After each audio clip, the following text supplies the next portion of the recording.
Bwana sifiwe kanisa. Nashukuru Mungu kwa sababu ameweza kunipa uzima na nimekuwa sahihi. Bwana sifiwe sana. Kweli ilikuwa ni asubuhi njema.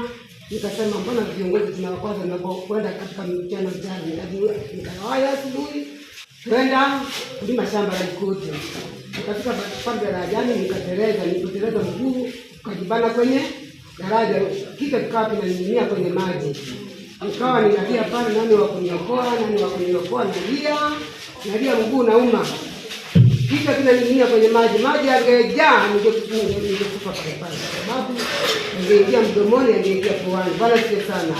Lakini namshukuru Mungu alituma malaika zake wa kuniokoa na kunitoa pale na kunibeba kunipeleka nyumbani.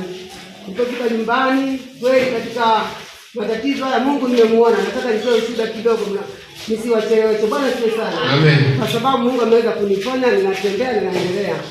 Na Mungu kumbe siku zingine Mungu anatufundisha katika kuomba. Bwana sifiwe sana.